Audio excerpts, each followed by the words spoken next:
Vous avez sans doute remarqué la forte augmentation du prix du carburant ces dernières semaines. Cette hausse pèse lourd sur plusieurs secteurs clés de notre économie, comme les transporteurs, les agriculteurs et les pêcheurs.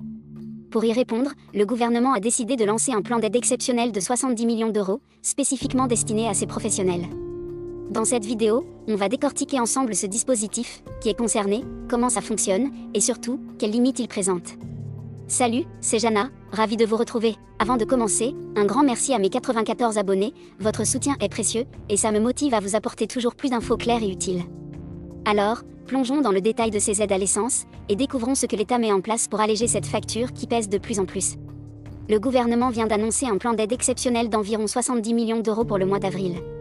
Cette enveloppe vise à soutenir les transporteurs, les agriculteurs et les pêcheurs face à la forte hausse des prix du carburant. Voyons ensemble ce que cela comprend, ses limites, et pourquoi c'est important. Ces 70 millions d'euros sont prélevés directement sur les budgets de différents ministères, sans passage par une loi de finances rectificative. 50 millions d'euros sont dédiés aux transporteurs routiers, principalement des petites et moyennes entreprises.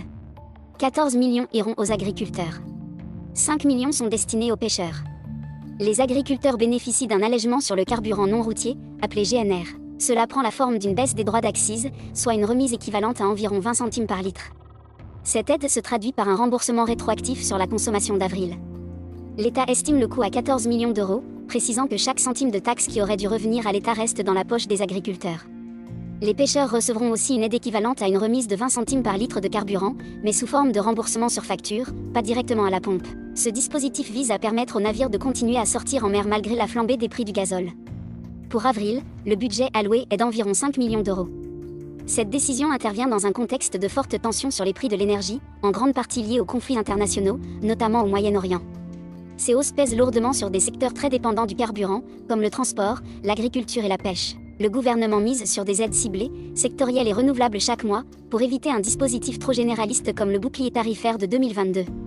Il ne ferme pas la porte à un prolongement ou une adaptation de ces aides après avril. Certaines voix dans la pêche et ailleurs jugent ces mesures insuffisantes et trop courtes dans le temps. Les aides semblent parfois plus concentrées sur la trésorerie des entreprises, par exemple via des reports de cotisations ou des prêts garantis, plutôt que sur une baisse durable du prix du carburant.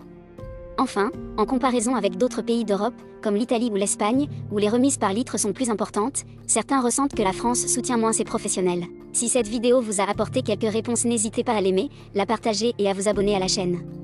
À très vite.